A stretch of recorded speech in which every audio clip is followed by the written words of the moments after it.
নমস্কাৰ স্বাগতম জনাইছো এক নতুন ভিডিঅ'লৈ আৰু আজি আমি আলোচনা কৰিম বৰ্তমানৰ এপিডিচিএলৰ স্মাৰ্ট মিটাৰ বিষয়ে। তো গাঁওসকলত প্ৰায় স্মাৰ্ট মিটাৰ হৈ গৈছে, প্ৰত্যেকৰে পোষ্টপেড মিটাৰসমূহ প্ৰিপেডলৈ কনভাৰ্ট কৰা হৈছে আৰু তাৰ বাবে বহুতো গাঁৱৰ মানুহৰ মাজত বিভ্ৰান্তিৰ সৃষ্টি হৈছে। টাউনত অলৰেডি প্ৰিপেড মিটাৰ কেতিয়াবাই হৈ গৈছে আৰু তেওঁলোকে বস্তু ধুনীয়াকৈ এডপ্ট কৰিছে, কিন্তু গাঁৱত বহু ক্ষেত্ৰত বহুত মানুহে ভুল বুজিছে যে নতুন চৰকাৰ অহাৰ লগে লগে আমাৰ ডাবল বিল আহিছে, কাৰণ কনভাৰ্ট কৰাৰ লগে লগে ডাবল বিল পে'মেণ্ট কৰিবলগীয়া হৈছে আগৰ মাহৰ আৰু এতিয়া মাহৰ। তো এই সকলোখিনি কনফিউজনৰ কথা আমি দূৰ কৰিম, কিন্তু প্ৰথমতে আমি আলোচনা কৰিম মিটাৰনো কেই প্ৰকাৰৰ, মানে এপিডিচিএলৰ ক্ষেত্ৰত ইলেক্ট্ৰিচিটিৰ ক্ষেত্ৰত আমি কেই প্ৰকাৰৰ মিটাৰ পাওঁ। বৰ্তমানলৈকে আমি দুটা, এটা হৈছে প্ৰিপেড আৰু এটা পোষ্টপেড, ঠিক আছে। তো বৰ্তমানলৈকে আমি যিখিনি ব্যৱহাৰ কৰি আছিলোঁ সেই মিটাৰখিনি আছিলে পোষ্টপেড মিটাৰ। তো পোষ্টপেড বুলি যদি আমি শব্দটো বুজিবলৈ যাওঁ, তাতে আছে কি পোষ্ট আৰু পেইড। তো পেইড মানে কি সকলোৱে জানে, কিবা এটা পেইড কৰা মানে কি পইচা দিয়া বুলি আমি সহজ ভাষাত বুজিম, পইচা দিয়া, হয়নে। তো প্ৰিপেইড পোষ্টপেইড, ঠিক আছে। তো পোষ্টপেইড আমি এতিয়া বৰ্তমান চলাই আছিলোঁ কি পোষ্টপেইড মানে কি, পোষ্ট মানে কি, পোষ্ট মানে হৈছে পাছত। তো আমি কি কৰোঁ, যিখিনি আমি ব্যৱহাৰ কৰোঁ ইলেক্ট্ৰিচিটি ব্যৱহাৰ কৰোঁ তাৰ শেষত মাহৰ শেষত এখন বিল জেনেৰেট হয় আৰু সেই বিলখন আমি নেক্সট মাহত দিব লাগে। যে কিবা এটা ডিউ ডেট দিয়ে 10 তাৰিখৰ ভিতৰত বা 15 তাৰিখৰ ভিতৰত দিব লাগে, তো সেই ডেটটোৰ ভিতৰত আমি বিলখন দিব লাগে। মানে কি পোষ্টপেইড বিলখন আমাৰ কেনেকৈ জেনেৰেট হয়, যে আমি এপ্ৰিল মাহত ধৰি ল'লোঁ, এপ্ৰিল মাহত আমি যিমান ইলেক্ট্ৰিচিটি ব্যৱহাৰ কৰিলোঁ তাৰ বিলখন আহিব আমাৰ মে' মাহত, আৰু সেইখন আমি মে' মাহৰ 10 তাৰিখৰ ভিতৰত দিব লাগিব। কিন্তু বৰ্তমান সেইখন সলনি কৰি দিছে, বৰ্তমান কৰি পেলাইছে কি প্ৰিপেইড। তো প্ৰিপেইড বস্তুটো বহুতৰ কাৰণে নতুন হৈ পৰিছে, কিন্তু প্ৰিপেইডটো আমি সকলোৱে ইউজ কৰিয়ে আছোঁ, কিন্তু যদি উদাহৰণ হিচাপে কি বুলি যদি সুধো বহুতৰ মাজত সেইটো খেলি মেলি লাগিব, ক'ব নোৱাৰিব। আমি যিটো মোবাইল চলাই আছোঁ, আমি যিটো টিভি চলাই আছোঁ, ঠিক আছে। তো সেই বস্তুখিনি কি, তাত আমি যিখিনি আমি পে'মেণ্ট কৰোঁ সেইখিনি আমি কেনেধৰণে কৰিছোঁ, তো সেইখিনি হৈছে প্ৰিপেইড। মানে কি প্ৰি মানে কি আগতে দিয়া, পেইড মানে হৈছে কি পইচা দিয়া, ঠিক আছেনে। প্ৰিপেইড মানে আগতে পইচা দিয়া, মানে আমি আগতীয়াকৈ পইচাটো দিহে ব্যৱহাৰ কৰিব পাৰিম, ঠিক আছে। মই একদম সহজ ভাষাত কথাখিনি কৈছোঁ, বহুতে ভাবিব পাৰে এইখিনি কথা ডিছকাছ কৰিবলগীয়া নহয়, কিন্তু আপোনাৰ কাৰণে নহ'ব পাৰে। কিন্তু বহুতো এনেকুৱা মানুহ আছে, বহুতো গাঁৱৰ এনেকুৱা মানুহ আছে যাৰ হাতত এটা স্মাৰ্ট মোবাইল নাই, ঠিক আছে, যাৰ হাতত এটা স্মাৰ্ট মোবাইল নাই, যোনে ভালকৈ SMS-টো পঢ়িব নাজানে। তো তেওঁলোকৰ কাৰণে এই কথাখিনি অতিকৈ গুৰুত্বপূৰ্ণ। মই তেওঁলোকৰ কাৰণে ভিডিঅ'টো বনাইছোঁ, যিসকলে জানে তেওঁলোকে ভাল কথা, আপোনালোকে ভালদৰে ব্যৱহাৰ কৰি থাকক, ঠিক আছে। তো মই বনাইছোঁ একবাৰে সাধাৰণ মানুহৰ কাৰণে, যোনে একো বুজি নাপায় ভাল ধৰণে, উৰাই ঘূৰাই একেটা প্ৰশ্নকে কৰে, তেওঁলোকৰ কাৰণে সকলো তথ্য মই ক্লিয়াৰকৈ বুজাবলৈ চাইছোঁ, ঠিক আছে। তো কথাটো হ'ল কি ক'লোঁ, যে আমি প্ৰিপেইড ব্যৱহাৰ কৰি আছোঁ, কি ব্যৱহাৰ কৰিছোঁ, মোবাইল ব্যৱহাৰ কৰিছোঁ আৰু টিভি ব্যৱহাৰ কৰিছোঁ অলৰেডি প্ৰিপেইড। তো সকলোৱে প্ৰিপেইডেই ব্যৱহাৰ কৰিছে, ইয়াত পোষ্টপেইড নায়েই। টাউনত কোনোবাই ব্যৱহাৰ কৰি আছে, বহু জেগাত ব্যৱহাৰ কৰি আছে, কিন্তু গাঁৱততো পোষ্টপেইড মোবাইল কোনো ইউজ নকৰে, সকলো প্ৰিপেইড, মানে আগতীয়াকৈ পইচা দিহে আমি কামখিনি কৰিব পাৰোঁ। তো আমি কি কৰোঁ, বৰ্তমান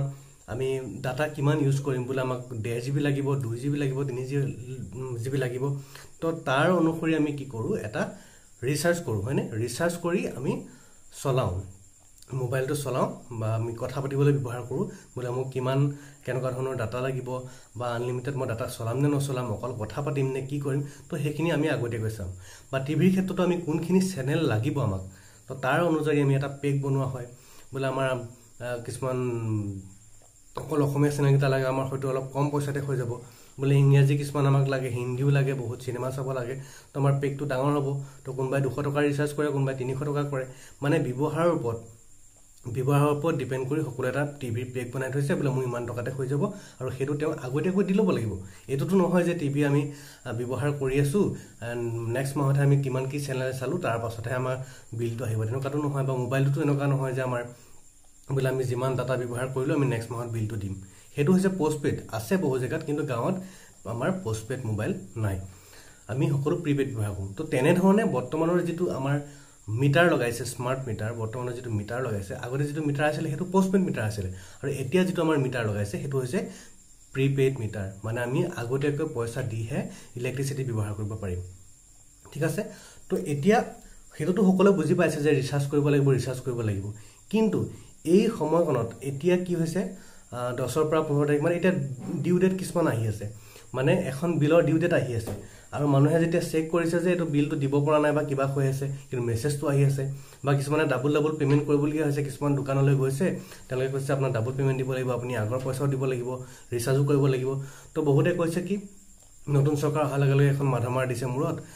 ডাবল পইচা লৈছে আসলতে মই কোন চৰকাৰ পক্ষৰ কথাটো ক'ব যোৱা নাই মই বস্তুটো ক্লিয়াৰ কৰিছো ঠিক আছে কথাটো হল কি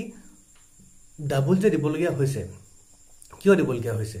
ডাবল দিবলগীয়া এই কাৰণে হৈছে কাৰণ আপোনাৰ বৰ্তমান সময়ত যিখন বিল আহিছে বা আপোনাৰ যিখন মেছেজ আহিছে আপোনাৰ ইমানটো পইচা দিবলৈ আছে 18 তাৰিখে ডিউ ডেট বা 15 তাৰিখে ডিউ ডেট তো সেই ডিউ ডেটটো যে দিছে কিহৰ দিছে আপুনি যোৱা মাহৰ বৰ্তমান কি মাহ জুন মাহ তো মে মাহত যিখিনি কাৰেন্ট ব্যৱহাৰ কৰিলে যিখিনি ইলেক্ট্ৰিচিটি আপুনি খৰচ কৰিলে তাৰ বিলখনহে এতিয়া দিবলগীয়া হৈছে হয়নে তো আমি আগতো তেনেকৈ দি আছিলো তো সেইটো বস্তু আমাৰ বিলটো যোৱা মাহৰটো আহি আছে আৰু যদি আপুনি স্মাৰ্ট মিটাৰ যদি বেলেন্সটো চাই আপোনাৰ মাইনাস দেখাব ৰেড কালাৰত আহিব মাইনাস 100 টকা 200 টকা কিবা সকলো বেলেগ তো সেইটোনো কি হৈছে তো বৰ্তমান আপোনাৰ সেই বিলখন যিখন বিল আপোনাৰ আহি আছে ডিউ ডেট 18 তাৰিখে বা 15 তাৰিখে বা কিবা এটা আছিল সেইখননো কেতিয়াৰ বিল সেইখন হৈছে যোৱা মাহৰ বিল যোৱা মাহৰ 30 তাৰিখলৈকে বা 31 তাৰিখলৈকে যিখন বিল সেইখনহে আহি আছে ডিউ ডেট তো সেইটোতো আপুনি দিব লাগিবই কাৰণ যোৱা মাহৰ অলৰেডি আপুনি কাৰেন্ট খৰচ কৰিছে আৰু মাইনাসটোনো কিহৰ লাগিছে কাৰণ আপোনাৰ মিটাৰটো প্ৰিপেডলৈ কনভাৰ্ট কৰি দিয়া হল মানে কি এবাৰ পৰা আপোনাৰ বিল নাহে নেক্সট মাহত আপুনি এই মাহত ব্যৱহাৰ কৰা বিলখন নেক্সট মাহত আহিব লাগিছিল যেনেকৈ আপোনাৰ যোৱা মাহৰ বিলখন বৰ্তমান আহিছে তেনেকৈ এই মাহৰ ব্যৱহাৰ কৰাখিনি নেক্সট মাহত আহিব লাগিছিল কিন্তু নাহে কিয় নাহে কাৰণ আপোনাৰ মিটাৰটো প্ৰিপেড হৈ গ'ল মানে আগতীয়াকৈ পইচা দিয়া তো কি কৰিছে বৰ্তমান প্ৰথম কনভাৰ্ট কৰিছে কাৰণে এটা এপিডিচিএল এটা ক্ৰেডিট দি দিছে ক্ৰেডিট মানে কি ধাৰ দি দিছে তো মাইনাস টকা মানে কি ধাৰ দি দিছে তো ধাৰটো দি দিছে আপোনালোকক যে আপোনাৰ ধাৰ বোলে 200 টকা 100 টকা হৈ গৈছে মানে হেতুনো কিহৰ ধাৰ বনি গৈছে আপুনি 1 তাৰিখৰ পৰা বৰ্তমান আজি কে তাৰিখ আজি মই ভিডিও বনাইছো 17 তাৰিখে তো 1 তাৰিখৰ পৰা 17 তাৰিখলৈকে যেটো আপোনাৰ কাৰেন্ট খৰচ কৰিলে সেই বস্তুটো আপুনি কৰিব লাগিছিল আগতীয়াকৈ ৰিচাৰ্জ কৰিব লাগিছিল কাৰণ প্ৰিপেড হয় ন আগতীয়াকৈ যেনেকৈ মোবাইলত আপুনি ৰিচাৰ্জটো যদি 30 তাৰিখে আপোনাৰ খতম হৈ গ'ল তেন আপুনি ইমান দিন চলাব নোৱাৰিলেহেঁতেন নহয় জানো আপুনি কি কৰিব লাগিলে 30 তাৰিখে বা 1 তাৰিখে আপুনি ৰিচাৰ্জ এটা কৰিব লাগিলেহেঁতেন তাৰ পাছতে আপুনি ইমান দিন চলাব পাৰিলেহেঁতেন কিন্তু আপুনি কাৰেন্টৰ প্ৰিপেড মিটাৰ হল ৰিচাৰ্জ কৰিব লাগিছিল কিন্তু নকৰিলে তো সেইটো কাৰণে প্ৰথমবাৰৰ কাৰণে কি কৰিছে মানে প্ৰথম কনভাৰ্ট কৰিছে কাৰণে এপিডিচিএল এটা ক্ৰেডিট দি দিছে ধাৰ দি দিছে যে আপুনি ৰিচাৰ্জ যদিও কৰা নাই আপোনাৰ মাইনাসত বা ধাৰতে আপোনাৰ কাৰেন্ট চলি থাকিব কিন্তু দিব লাগিব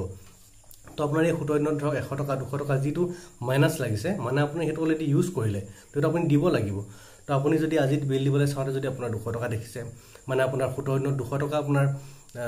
প্ৰিপেড অৰ বেলেন্স আপোনাৰ ধাৰ লাগিছে তো 200 টকা আপোনাৰ খৰচ হৈছে নেক্সট আপুনি 10 দিন বা 20 দিন চলাবলৈ কিমান দিব লাগিব তো সেই অনুপাতে আপুনি কিবা এটা ৰিচাৰ্জ কৰিব লাগিব নহলে আপুনি 500 টকা ৰিচাৰ্জ কৰি দিলে আপোনাৰ মাইনাস আছে 200 টকা তেতিয়া কি হ'ব আপোনাৰ 300 টকা এটা বেলেন্স আহি যাব 300 টকা আপোনাৰ জমা হৈ যাব আৰু সেই 300 টকাৰ পৰা ডেইলি আপোনাৰ যিটো আপুনি ব্যৱহাৰ কৰে কাৰেন্ট তাৰ পৰা কমি গৈ থাকিব তো সেইটোৱে হৈছে আমাৰ বৰ্তমান প্ৰিপেড মিটাৰ ৰিচাৰ্জৰ সিস্টেম তো বহুতে ভাবিছে ডাবল দিবলগীয়া হৈছে যে মই আগতো দিছোই আকৌ লগালগ আমাৰ ৰিচাৰ্জ কৰিবলৈ কৈছে মাইনাস লাগি আছে তো হেতু কথা নহয় আসলতে ডিউ ডেট আহি আছে যেটো আপোনাৰ বিল আহি আছে হেতু হৈছে আগৰ যোৱা মাহৰ খৰচ কৰা আৰু মাইনাস যেটো লাগি আছে বৰ্তমানৰ আৰু আপুনি নেক্সট চলাবৰ কাৰণে আপুনি আগতীয়াকৈ আপোনাৰ ৰিচাৰ্জ কৰি থব লাগিব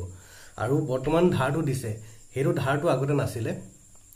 কাৰণ কি যেতিয়া আপোনাৰ বেলেন্সটো 0 হৈ যাব আপোনাৰ কাৰেন্টটো কাটি দিয়া হ'ব আৰু কাটি দিলে কি হ'ব যেটো আপোনাৰ কাৰেন্টটো ডিসকন্টিনিউ হৈ যাব তাৰ কাৰণে এটা কি কৰিব লাগিব আপোনাৰ এটা ফাইন দিব লাগিব আপুনি হয়তো কিছুমানে 450 বা 500 ভিতৰত এটা ফাইন আছে এটো মই এক্স্যাক্টলি ক'ব নোৱাৰো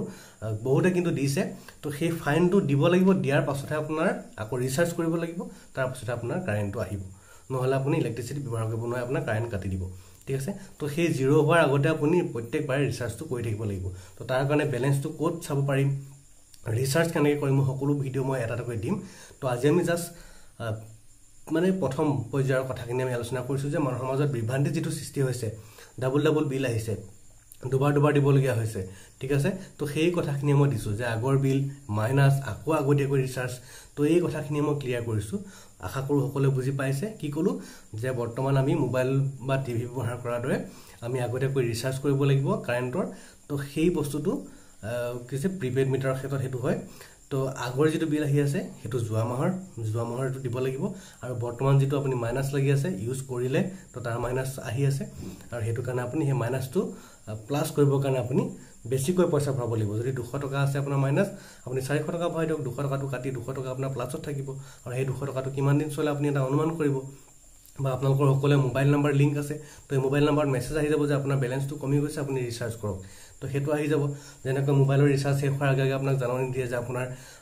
ৰিচাৰ্জ শেষ হ'ব হৈছে আপুনি কথা পাতিব নোৱাৰিব ৰিচাৰ্জ কৰক ইয়াত আপোনাক ফোন নকৰে কিন্তু মেছেজ আহি যাব যে আপোনাৰ ইমানটো ইলেক্ট্ৰিচিটি বিল বাকি আছে ইমানটো আপোনাৰ বেলেন্স বাকি আছে গৈ আপুনি অতি সোনকালে ৰিচাৰ্জ কৰক তো আপুনি তেতিয়া ৰিচাৰ্জটো কৰিব যাতে জিৰো নহয় কাৰণ ক্ৰেডিটটো কেতিয়া উঠাই দিয়ে কোনো ক'ব নোৱাৰে ক্ৰেডিটটো যদি উঠাই দিয়ে আপোনাৰ যদি জিৰো হৈ যায় মাইনাসত নহয়গে জিৰোতে আপোনাৰ কাৰেন্ট কাটি দিব আৰু তেতিয়া আপুনি 450 মান আপুনি এটা চাৰ্জ দিব লাগিব চাৰ্জ দিয়াৰ পাছত আহে আপুনি কাৰেন্টটো পাব ঠিক আছে তো জিৰো নহওক তাৰ আগতে আপুনি ৰিচাৰ্জটো কৰক তো আশা কৰো সকলো বস্তুটো বুজি পালে যদি বুজি পালে লাইক এটা নিশ্চয় কৰিব আৰু ভিডিওটো শেয়াৰ কৰক সকলোৱে নিজৰ যিসকল জানিবলগীয়া বুলি ভাবে যে এইসকলে জানিব লাগে কথাটো তো সকলোৱে শেয়াৰ কৰক নিজৰ যদি কিবা গ্ৰুপ আছে বা আপোনালোকৰ ওচৰ পাজৰ মানুহৰ লগত শেয়াৰ কৰক কথাখিনি যাতে সকলোৱে বুজি পায় কাৰণ কাৰো মাজত বিভ্ৰান্তি সৃষ্টি হ'ব নালাগে সকলোৱে কথাখিনি বুজি পাওক ঠিক আছে তো ধন্যবাদ আকৌ নেক্সট লগ আমি ৰিচাৰ্জ কেনেকৈ দিয়ে আপুনি বেলেন্স কেনেকৈ চাই থাকিব পাৰিব ঠিক আছে স্মাৰ্ট যদি আপোনাৰ ফোন আছে কেনেকৈ বেলেন্সটো চাই থাকিব পাৰিব হেতু কথাও মই দেখাম সকলোখিনি দেখাম তো আজিলৈ মানে আছিল